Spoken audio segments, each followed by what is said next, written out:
Welcome to Jumpstart Your Joy, a podcast that looks at the inspiration, intention, and actionable steps to help you jumpstart joy in the world, in your life, and in other people's lives. This is your host, Paula Jenkins. This is episode 161. You guys, welcome back. I'm so excited to be with you today and want to wish you a very happy Thanksgiving week.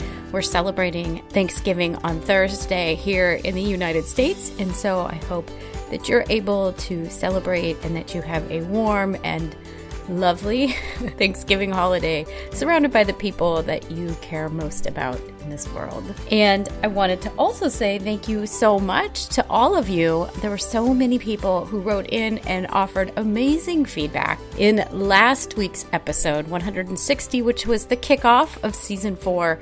And we talked a lot about the inspiration, intention, and action to find a more joyful life. And I know that that resonated with a bunch of you. Thank you, Heather, Namisha, Summer, my mom as well wrote in. And it was just a delight to get to talk to you guys and have an exchange about how that impacted you. And you also really loved the idea of finding your anchor in hard times, finding something to hold on to as maybe the seas get rough in life. So go back and have a listen. And I would love to hear your feedback. As always, you can email me at jumpstartyourjoy@gmail.com. Or you can also check in on Facebook at Jumpstart Your Joy.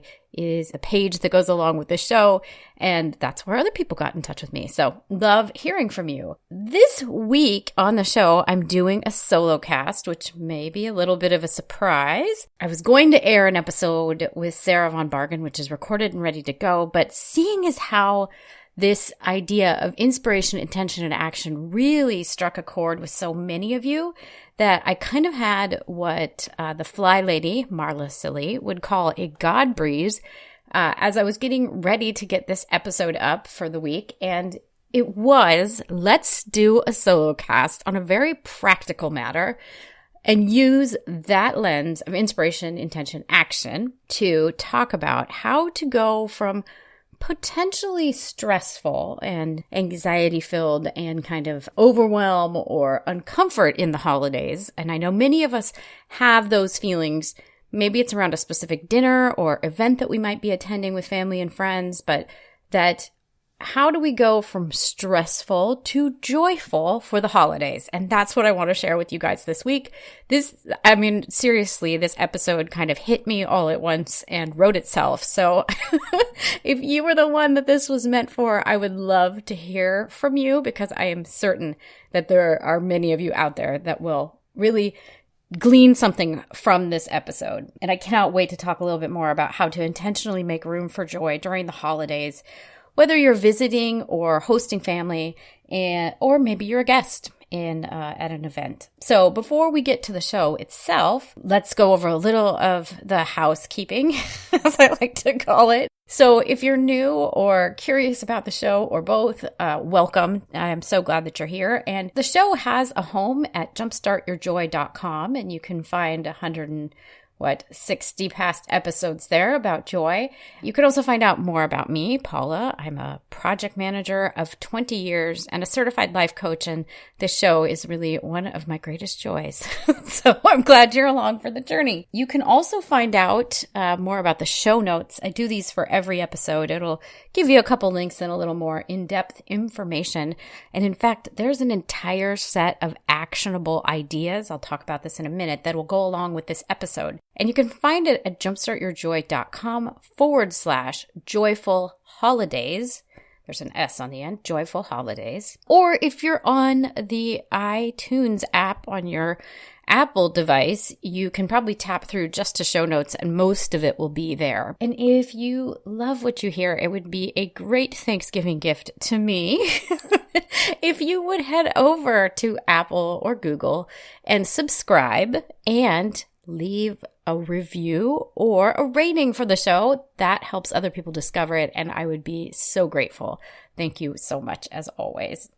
And then I've also, in the last week, this has really come together, and it's really cool. I've been having some amazing consultation calls with potential clients. A couple of them have signed up. Thank you. I love you both. And it's all to work with me on your podcast. So if you have this idea rambling around in your head, one of the things I've started offering is a consultancy and mentorship to launch your own show. And if that is resonating with you and you'd like to get your voice out there to talk about whatever it is you love most, well, I would love to work with you. And you can email me at jumpstartyourjoy@gmail.com, or you can find out more on the website about what that might look like. And I think the conversation is always the best way to kind of get to know each other. So please do email. I would love to hear from you. So let's jump right on in on how to intentionally make more room for joy when you're faced with a stressful situation, event, etc. during the holidays. And I will say one thing that struck me as I started pulling this together is these things are also things that you could do for anything that's stressful in your life, right? If it doesn't have to just be about how a Thanksgiving dinner might be anxiety producing for you. It could also be that maybe a coworker is intimidating, or you're not sure how a conversation will go with a neighbor, or any of those things. These ideas are tools that you could use to navigate through those same situations in your life. So I really hope this is useful. I know that so many of us do have kind of anxiety producing situations come up during the holidays. And let's talk about that for a second. I think what we see happen is that we often gather with people that are part of our friends or family group. And especially when we're talking about families of origin, maybe we don't gather that often with the larger crowd of them. And inevitably, there are old habits that pop up, or old patterns that pop up when we gather with people that maybe we've known for decades, right? And your way of being as maybe a child or a teen, or even a college student is so different than the person that you are now and that you are today. And maybe you have your own family, but yet some of the patterns that arise when you gather together with a larger family group are the same patterns that were the same when you were a younger person. So here's how I think we can all start to address and break through that anxiety and that stress. The first thing that strikes me is really it's the same pattern of inspiration, intention, and action. And we're going to apply that here on this stressful situation. So I think that the inspiration for all of us is wanting to have a joyful holiday, or a holiday that is memorable and peaceful. And so the thing that I want you to do, if you are stressed out about something that's happening during the holidays, especially in interactions with other people, is to sit down, here's step one, and write out your intention. And the thing that I want to set as kind of the landscape for us as we start to talk about what is your intention for this Thanksgiving meal, or this holiday season, or this Christmas morning, or whatever aspect of the holidays that you celebrate, is I want you, as part of your intention, to tap into what your core desired feeling is for this event or interaction. And I'm taking inspiration here from Danielle Laporte. She talks about core desired feelings, and the idea that she proposes is that if you can define for yourself how it is that you want to feel in any given moment, or in an interaction, or for your life, that then you can work towards that emotion. I've talked before about how I feel like joy is a wayfinding emotion, right? Once I've put joy out there as my intention for the day and I'm choosing it, then it becomes something that I can work towards day after day. So we're going to use the same kind of thing in setting an intention for the holidays. Now, it can be a little, it can be a microsphere, right? Like it could be that your intention for a meal or for the holiday season is very different than your core desired feelings for the rest of your life, right? Like maybe you are exuberant all the time and you really just need for this period of time to be peaceful. So I want you to think through that. It doesn't have to be an end-all definition of who you are as a person, but it's your core desired feeling and your intention that you're going to set for this brief period of time. And I think the other thing that we'll find is that while we're talking about holidays and interactions perhaps with people that are uncomfortable for us during the holidays, this kind of way of thinking you could use for interactions with maybe a coworker that are uncomfortable, maybe having a discussion with your neighbor that you're not really excited about having.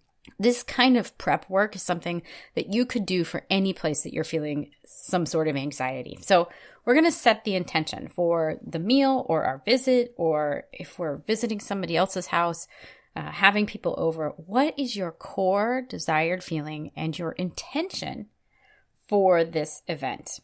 And this could be difficult, especially when you know, as many of us know, that there are going to be people in attendance, perhaps in an event, that are more difficult for us to deal with and maybe anxiety producing. So what I want you to do, and you could, if you're a journaler, this is a great opportunity to write this out, or maybe you do better at seeing things. And so I want you to shut your eyes when you're in a safe space to do so. And I want you to visualize, what is the intention for this event or this interaction? And how do you see yourself in the space of either the meal or the holiday or the party that you're going to? How are you acting and being, and what are you wearing? What are you saying? What are you doing? Set the stage for yourself. Really run it through. You walk in and I'm going to use fictitious names. There's Uncle Al and he's being himself, and you are present and joyful, right? You might walk through what the conversation is. We'll get into that in a little bit, but you are there, present and joyful.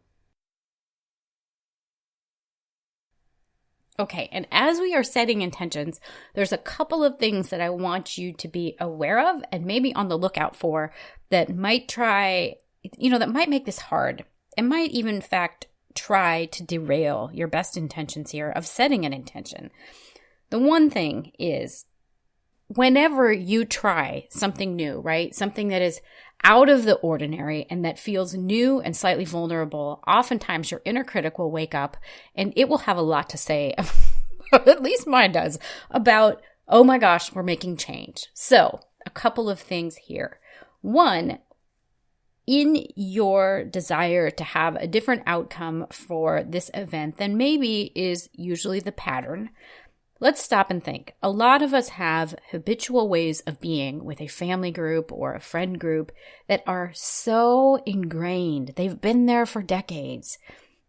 You know what I mean? Even, it's almost like there's a pattern. There is a pattern that's developed, and this person always acts this way. This person always says these kinds of things. We always fight about which pie we're going to have, whatever it is.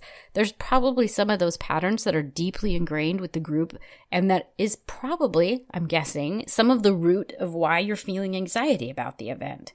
And so I want you to be kind to yourself, and I want you to acknowledge that what you're doing is making an intentional decision to act differently in a situation that plays itself out in a similar way or in similar ways based on the group of people. And you are saying, I want something different, right? This is brave. This is courageous. This is vulnerable. This is big. And I'm excited for you that you want a different outcome. And just know that your inner critic may have a lot to say. I also want you to think about Kate Swoboda does some great work around the courage habit, which is her book, and I'll link up to it. And there's also a recent podcast episode that she did about kind of the 3 ways that your inner critic might get really loud when you're trying to break an old habit, which just basically is, right? And those 3 things, we all kind of have a default mode of being. And they are, maybe you're a people pleaser. So when you go to make a change in something, people pleasing comes up. Maybe you're a procrastinator, right? You just say, no, I'm not going to do it. It can wait, whatever. And then the other thing is maybe you actually self-sabotage because going back to the old pattern seems like a way easier way to be than this new way of being. So if you have some of the messaging come up from your own inner critic where you kind of try and backtalk your way out of it, people pleasing would look like, you know what, who am I to do this? I'm the host of this event. Everybody else deserves to have more fun than I do. And I'm just going to make sure that Everybody else is having a great time. My feelings in the situation don't matter. And is that true? No, it's not true. It's as much your holiday as it is anybody else's in that room. And I want you to question yourself if you start to feel that come up. If it's procrastination and numbing out, maybe that is a different thing that comes up, that you're just like, it just doesn't matter. I just need to get through this, and you kind of just go heads down. That's another thing to watch out for. And then that last one of self-sabotage of, just falling back into the same pattern, even though you had every intention to do and say and be something different in that moment. I want you to be super kind to yourself as you see each of those come up, and know that in the moment, if you hear the familiar track of people pleasing turn on, even in the middle of the meal, even in the middle of the holidays, you can say, hey, inner critic, I see you, I hear you, but we're trying something different this time, and it's going to be okay, right? I think that's what most inner critics just want to hear is, it's going to be okay. I'm looking out for us. We got this. Just know that those things may come up as you embark on this journey to set a new intention for something. It's going to feel maybe uncomfortable, even though you're coming at it with a lot of excitement and the best of intentions. The next step is, and our third step, is action. How do we take this intention that we've set and then make actionable steps to get to the desired feeling that we have for this holiday season? And so some of this is, we're going to talk about the internal landscape, the things that we can control and the things that maybe we can do. Some of that might be talking to the inner critic. And I know that if you're not familiar with these ideas, that might seem really kind of out there and crazy. And I assure you, it does help. And I was one of those people who used to think inner critics sounded like woo to me as well. And then there's also a ton of external things that you can do to kind of set yourself up for success. We won't have time to unpack all those. And that's where you're going to find a lot more at my website at jumpstartyourjoy.com/joyful holidays. So first off, let's talk about kind of the internal piece. And what it really is the question of how can you design a scenario to really support you in getting to that core desired feeling. And again, so these are internal things to take care of and get together, and they're going to have an external piece to them. So maybe it is, if your core desired feeling is calm, how can you set yourself up for success? What's the project plan to get to that? Is it that you want to have, and here we go into these very actionable steps. Maybe it's that you want to have your Christmas cards done early, so you order them now, right? Or you want to have your tree up, so you do that now. I don't know what your core desired feeling is, but perhaps if it's joy, how can you set yourself up to feel more joy? One thing could be just checking in with yourself as you start to feel the spin, as you start to feel overwhelmed or anxious, and just remember your core desired feeling, joy, right? It could just be that one word for yourself, joy. And then I am choosing joy, right? And that'll get you back, hopefully, to where you want to be. Or if you come up against a decision where you're like, I don't know, this feels kind of icky, or I'm not sure what to do with it, you could ask, if your core desired feeling is calm, what would calm do in this situation? What would joy look like in this situation?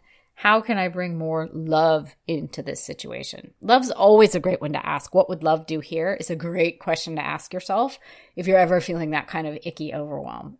If your core desired feeling doesn't make sense, maybe love is always the answer, right? But maybe asking that question of yourself is a great way to do it. Also, a great opportunity to do some journaling if that's kind of how you process. What would joy do here? What would joy do for the rest of the week? How would joy approach the situation? And I think that's a great action step to kind of lean into from an internal perspective to set yourself up for success. The other piece is the external piece. And I kind of started alluding to that. And the action steps for external pieces and how your holiday season plays out are going to be so immense. Like maybe I think this would be a great one that we could talk about even in the Facebook page, because there's so many ideas of like, how do you quell some of the anxiety that comes up during the holidays? And it's going to be different for each person. But One of the big ones is structure again. Let's talk about a few ideas. If you are a host or hostess, set some structure up around your party or a party that you're going to. Like, you are going to set boundaries for yourself is basically the idea. And, I'll talk about these things. I don't want to talk about these other things, right? And set yourself up with the kind of the do's and don'ts maybe before you get into a scenario. You could even ask yourself, how will I react if somebody asks me about this? Maybe it's something you don't want to talk about. And you know what? Saying you don't want to talk about it is a perfectly legit answer in any social setting, right? Like, don't really want to talk about that. Let's change the subject. Those are okay responses, right? Again, watch for your inner critic, because he or she will get loud in moments where you're like, oh, I'm a people pleaser. Of course I'm going to share all that. You don't have to share all that. So one, add structure. You could also, here's another great one, to use a funny phrase, but assign yourself a wingman, right? Talking a little bit about Top Gun.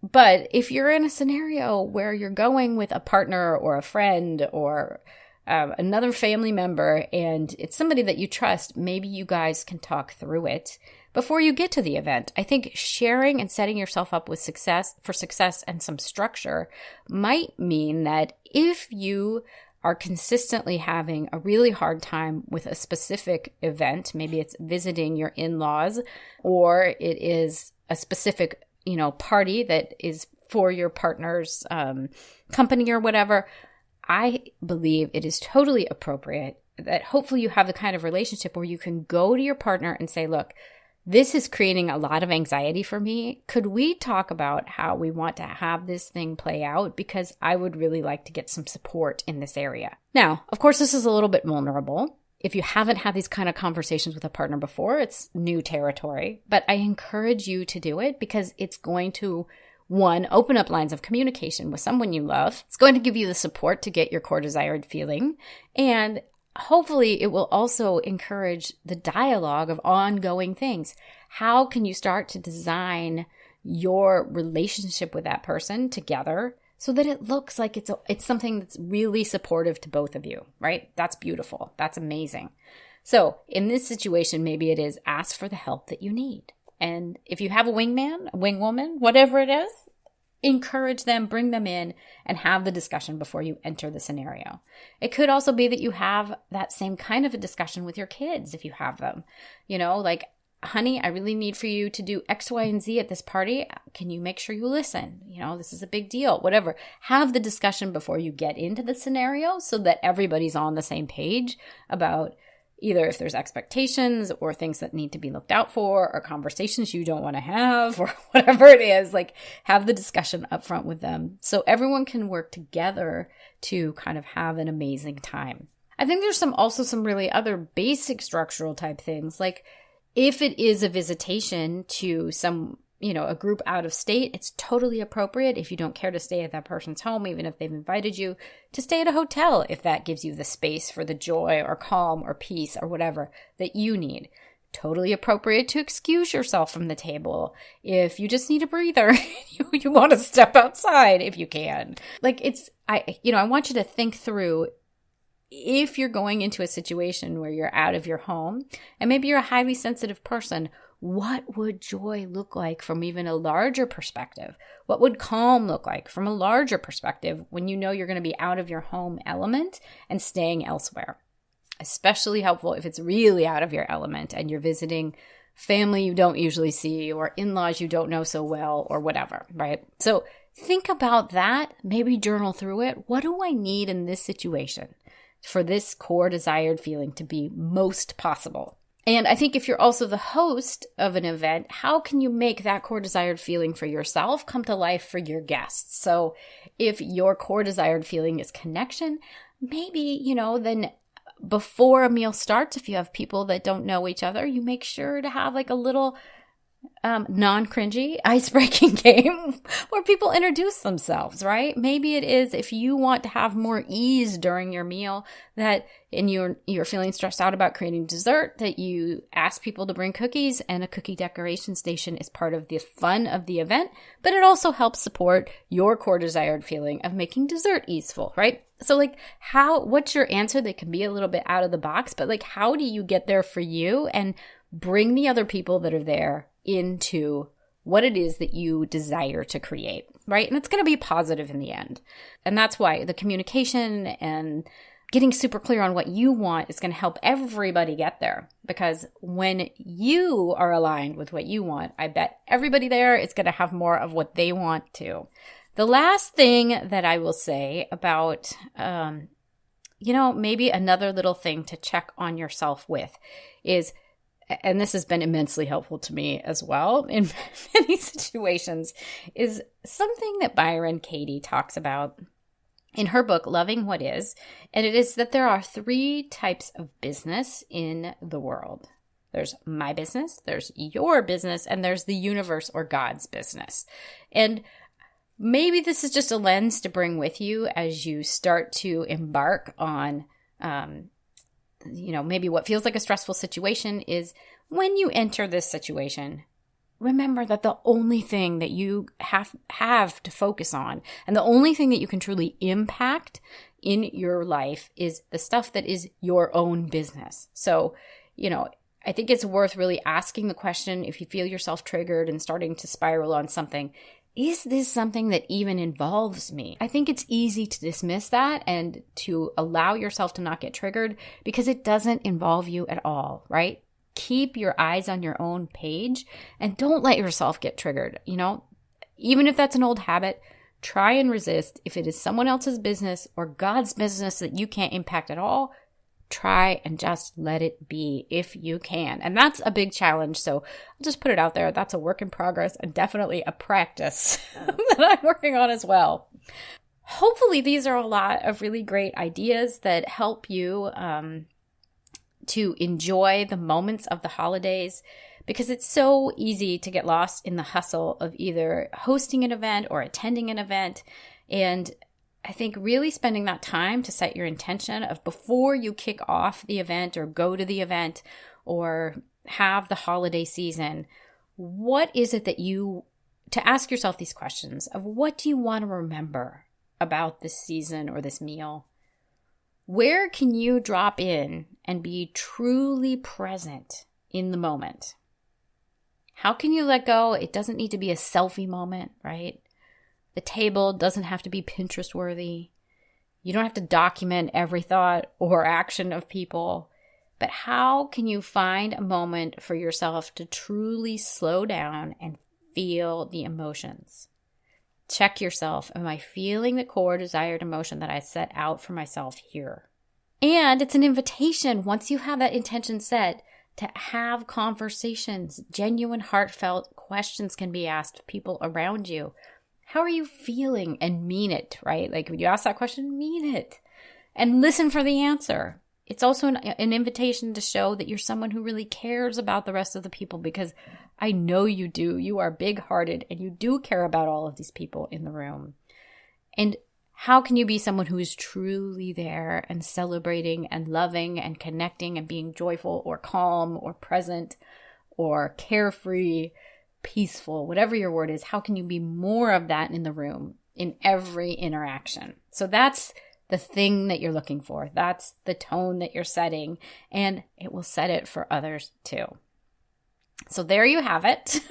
How to go from stressful to joyful, or whatever your core desired feeling is for this holiday season.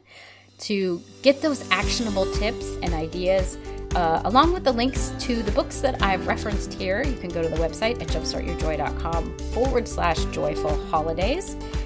And if you guys liked this episode and felt like this was actionable and helpful, I would love to hear from you on email at jumpstartyourjoy@gmail.com. And I'll put up a little prompt on Facebook. Maybe we can share some stories about things that have worked during the holidays in unexpected ways. That feels like a really fun conversation to have. Catch me on those morning gratitudes on Instagram. Jumpstart Your Joy is my handle there. And truly, if you are looking to share your own voice and your stories through a podcast, I would love to be your mentor and coach in that journey. Again, you can email me at jumpstartyourjoy@gmail.com. I want to wish you the very happiest holiday. Happy Thanksgiving to all of you. And next week, I will have Sarah Von Bargen on the show to talk about really getting present. And you guys loved her in season 2, so I'm just really excited to have her back. And until then, I hope that your days are filled with so much joy.